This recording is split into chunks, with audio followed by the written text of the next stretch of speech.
Hello, everyone. This is your girl, Jeanette, the Oracle.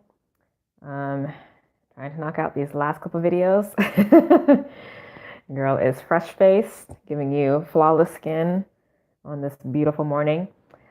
This is going to be for the sign of Sagittarius. So for those of you who are a Sagittarius rising sign, sun sign, moon sign, or North Node sign, this is going to be for you. And I do recommend watching videos first and foremost by the rising sign, because in my opinion, that's what's going to be most accurate for what you're going to face. Sun sign you can look at for more strategies, if you will. Moon sign is just going to tell you more about how you feel, or maybe some of the underlying subconscious patterns that may be in play. And then the North Node sign would be showing you what your soul is really going to be paying attention to for the month ahead. Okay, so hopefully that helps you to get the most out of these readings. All right, so I have all the cards out for all the signs, and everybody for the most part is looking good this month. For the most part. For you, Sagittarius, your overall energy and guidance is the Death card in this oracle deck that I have. So this is interesting because, we literally just came out of like this really long standing Scorpio season. And we're still not quite done yet because Venus herself still has to leave, Scorpio. And that will actually be happening once we finish the first week of January. So we have, just approximately a month still of the dissipation of what the archetype and the concepts and ideas that relate to Scorpio are to kind of finish off. And so I think it's going to be, I think this is a telltale sign of that, all of the energy that has been going on essentially in your subconscious and this is in particular for those of you who have a rising sign, Sagittarius. There's been so much happening in your 12th house in general, because it does depend on your chart. And so that can really have been, quite challenging. But also, it might have also been incredibly spiritually awakening. It's a heavy, heavy energy.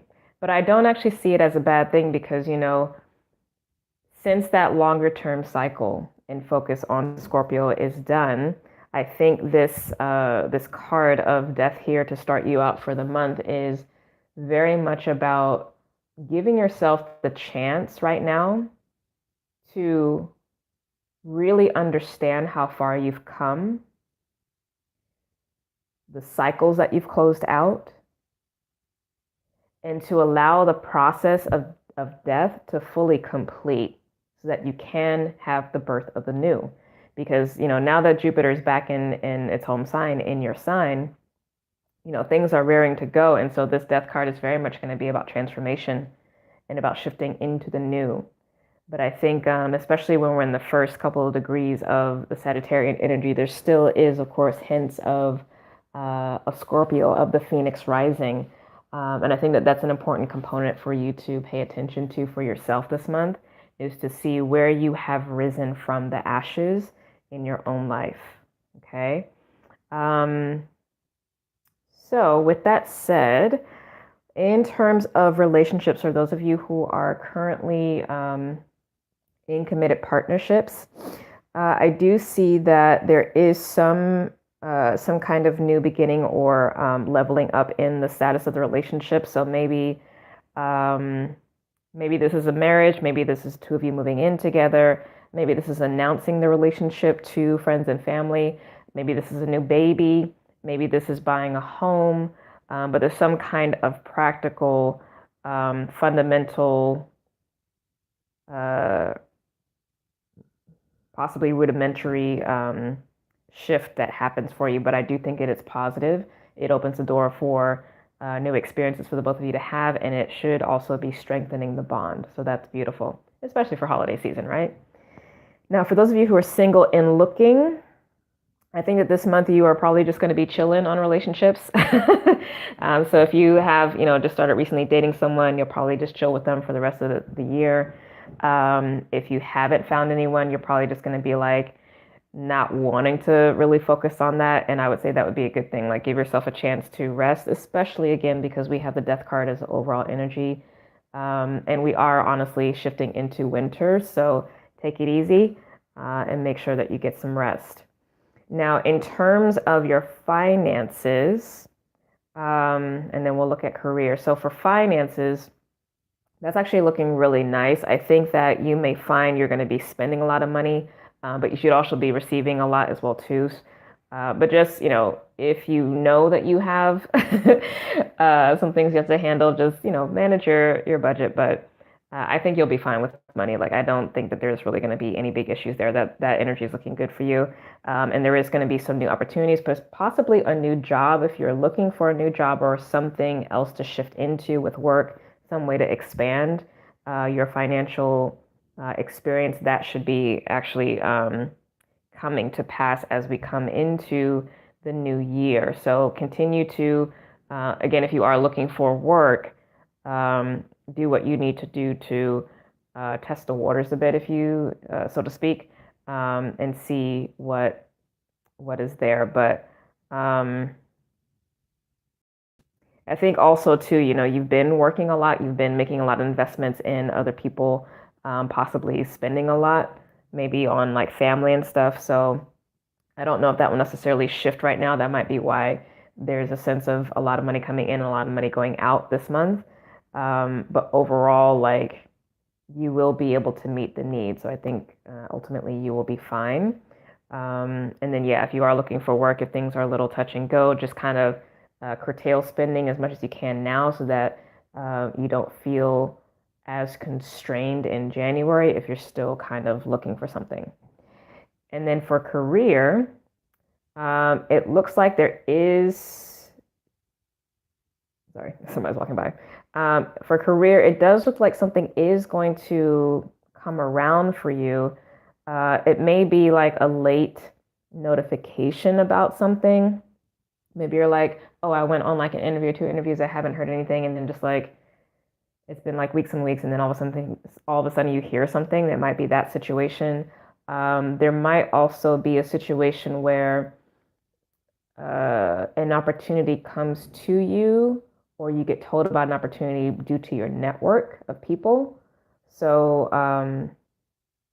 keep letting people know, friends and family, if you're looking for something. And then, if you're at a job and like maybe you want to talk to HR to see what other positions might be available in different departments or different locations for the company throughout the city or the state or the country. I think that's okay for this time right now. I think that'll be good. All right, so I'm going to pull cards for the beginning, middle, and end of the month. My lovely Sagittarians. Beginning of the month, the Magician. So you are in control of what you experience. You have everything that you need, and the only missing piece, so to speak, is your intention, your wish. You working with your subconscious, you working with your prayers, your blessings, speaking out loud what it is that you want to have and create and experience in your world. It's on you. Oh, and I love this in the middle of the month, the Ace of Wands. So yeah, there is some shift happening. So, I think it's definitely going to be some kind of manner of timing for something to open up, whether it's financially, with career, or whatever. But I think that's beautiful. And then again, for those of you who are in relationships and you're starting something new or going to the next level in some area, that would be a confirmation to me of what I was speaking to earlier about that, especially for children. So, I mean, if you're not trying to have any kids, you know what you need to do. All right, end of the month, we have the Queen of Wands. So the Wands is a fire element. So I'm taking this as you sitting in your power and feeling comfortable. Yes. And this is being clarified by the 5 of Cups. So this is actually, there's a couple ways that you can look at this. So the 5s are always about transitional energy moving either from the 4 up to the 6. And so if it's moving from the 4 means that you've already built a foundation. on the positive side of things. On the negative side of things, it can mean that you've been kind of in a holding pattern, things have been stagnant, and then the 5 is when you kind of like push out and shift into something new and something better. And that would be on the way to the 6, which is about more creativity, more expansion, and also partnership energy. So, this might be a situation, especially with the Queen of Wands, where you're getting really clear about what you want and what you don't want. This could be you choosing to walk away from a situation or a person that does not sit for you, that's not in alignment. That might also be part of the transformation energy or the death energy that comes through. But it also might mean a choosing to leave behind any grief or grievances that you may have been holding on to, and you may just be like, you know what, I'm going to shift my perspective. I'm going to shift how I show up and how I experience life, and so that I can have what I want. And I love this. That message is sent from the Temperance card, which is actually associated zodiologically with Sagittarius. So that is a message from your energy, Sagittarius. All right. That's beautiful. All right. Let's get closing guidance for you. Closing guidance for my dear Sagittarians.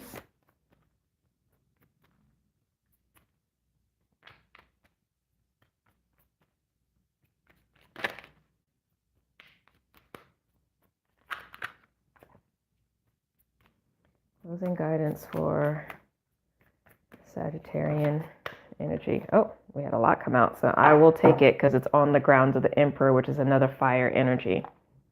And I had actually seen that energy earlier when I was shuffling the cards. It made its attention known to me. So guess who's right on top of the stack that came up? Death card. So yeah, continue to release.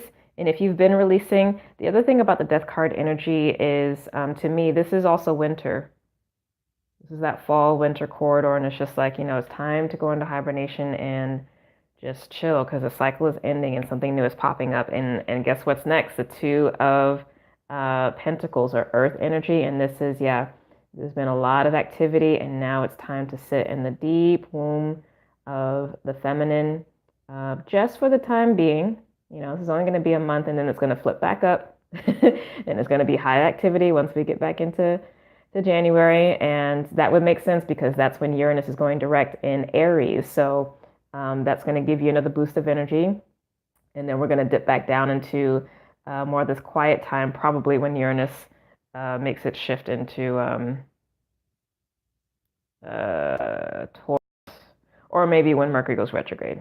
We'll see. But at the very least, this is what you can expect. Take the period of rest because there's going to be high activity coming next. And 7 of Cups comes through. This is astrologically connected to Venus in Scorpio. So as I was mentioning about her transit, this is very, very much in alignment with that message. Okay, let me put this in order. Take the time to rest. The cycle is still closing out. Okay. And yeah, that Taurus energy, this is a high priest, but this card is associated with Taurus. So you may actually find that there is a radical shift or a sense of things truly going to a different level once Uranus gets back into Taurus. Last 2 cards are 2 of Swords and the 8 of Swords. So I think this is actually a point that you have about how you experience your month. And remember how we had the Egyptian card, the Magician card earlier. I think you have the choice of either being in a place of peace and staying in tune with your intuition, which is the 2 of Swords, or being in a place of stress mentally and not being open to the abundance that's there, and that's the 8 of Swords. But you're in control of this. There's a lot of activity happening here. There's a lot of activity happening here. But these are 2 radically different ways of experiencing the same stuff. So that's the invitation that you have. Don't push. There's no need. Respect the natural cycles of nature, which your body is going to be bound by, and rest. Just let the cycle complete. You're good. You're good. There's really no negative energy here. I'm sure there's a lot of activity going on with family, especially since it's the end of the year, but you're good and you're going to be good. All right. So that is your message for the month. If you would like to book a session with me, whether tarot, astrology, energy healing, or spiritual life coaching, you can go to my website, innersunalchemy.com, to book a session.